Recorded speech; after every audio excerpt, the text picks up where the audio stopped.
바닷가 전원주택을 선호하는 사람들이 상당히 많아요. 차라리 그 전원주택에 투자할 돈이라면 그걸 한 10년, 20년 나누어서 여행을 가실지요. 여행을 가실지요.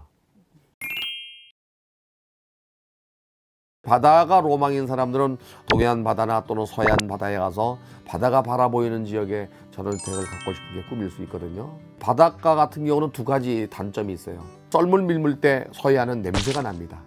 인천광역시 중구 같은 경우에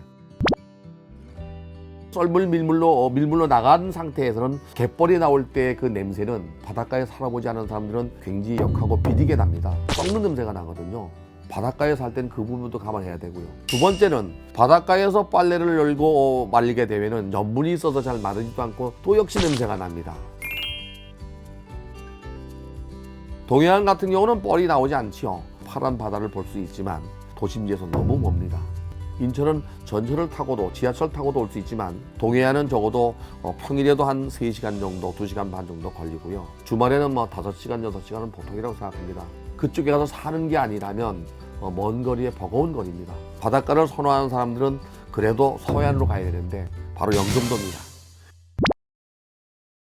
영종도에 하늘도시를 만들어놨는데 지금까지도 가격이 오르지 않고 있습니다. 근데 섬이기 때문에 바닷가에 건물을 지었어요. 근데 바다가 없습니다. 낮에는 물이 다 빠지고 뻘만 나오고요. 밤에 물이 들어와서 밤에는 시커멓게 보여서 바다를 잘 볼 수가 없습니다. 인천 월미도에 아파트라고 있는데요. 그 아파트가 바닷가에 처음 지었던 아파트인데 지은 지가 지금 한 30년, 40년 됐는데 아직도 제일 싼 아파트입니다. 조망권은 좋은데 살기가 어려워요. 바닷가 전원주택을 선호하는 사람들이 상당히 많아요. 차라리 그 전원주택에 투자할 돈이라면 그걸 한 10년, 20년 나누어서 여행을 가실지요.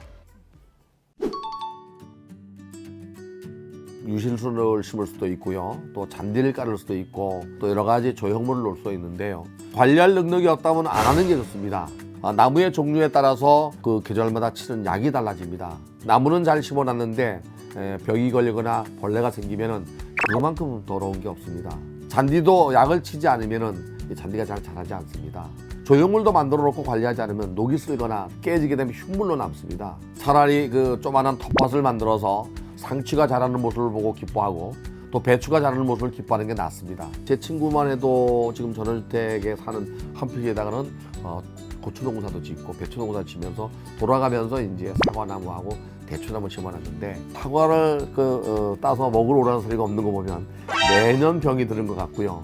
대추나무도 자연 대추라고 어느 한번 이렇게 꽤 많이 보냈어요. 그 친구는 자연산으로 줬지만 이미 저보다 벌레가 먼저 먹었더라고요.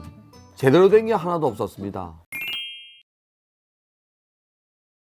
가장 큰 문제가 이제 난방입니다.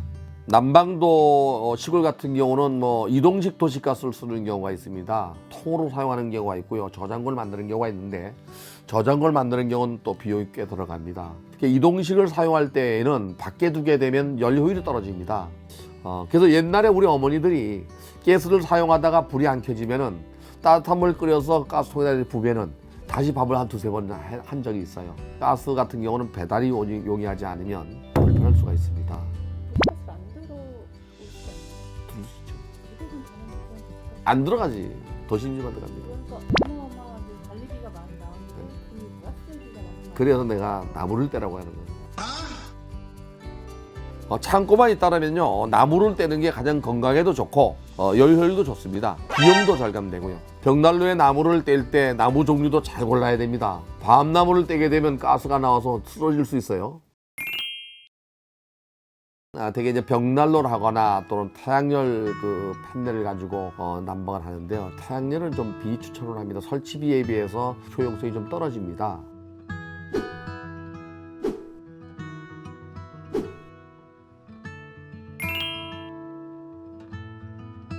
그래서 거실에 벽난로 운치 있게 하나 만들어 놓고 방이 2개, 3개 있다면 하나는 재래식으로 불을 떼는 방을 하나 만들어 주고요. 나머지 방들은요, 심야 전기를 통해서 전기 판넬을 깔 수가 있습니다. 이 전기 판넬 같은 경우는요, 그렇게 단가도 비싸지 않고 쉽게 설치할 수가 있어요.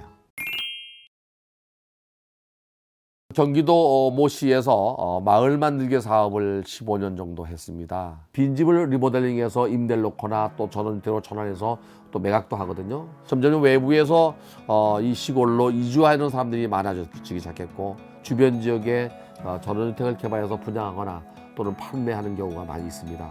근데 주민 간의 갈등이 심각합니다. 주민 간의 갈등이 심각합니다. 원래 살던 사람들이 이장과 청년회장 마을 지도자로서 일을 하다가 특히 귀촌 인구가 늘어나면서 마을 회관에 모여서 의견을 모으려고 하면 개성이 강해서 합의가 안 됩니다. 결국에는 굴러온 돌이 박힌 돌을 빼내는 그런 형상도 제가 봤습니다. 대대로 거기 살면서 이장을 해오던 사람이 갑작스럽게 이주 인구가 늘어나면서 귀촌하는 사람이 이장을 맡게 되고 그 사람들은 또 밀려나게 되고 갈등이 심각합니다. 전원리도 갑자기 하는 거죠. 안 됩니다. 안 됩니다. 도로에 청소를 하거나 도로에 나무를 하나 심어도 마을에서는 공동으로 써야 되기 때문에 이것 때문에 또 더 갈등이 생겨요. 저희는 반대로 생각해요. 아닙니다. 그거보다 오는 사람들이 이제 도시에서 왔으니까 많이 배웠잖아요. 잘난지 하는 것 때문에 이제 싸움이 나요. 오성아, 어땠니? 자니? 네가 좀 얘기 좀 해줘봐라. 이게 마을도 이장 바뀌었지. 또 이장 바뀌었지. 새로운 사람이 다 차지했어. 이장을 하면 벼슬이에요. 여러 가지 혜택이 많아요. 토지 하나 거래해도 있죠. 아유 대단합니다. 그래서 굴러온 돌이 박힌 돌을 빼내서 갈등이 생겨요. 관광지 주변에 가면 얼마나 이지에 밝고 각박한지 아시지요? 네. 똑같습니다.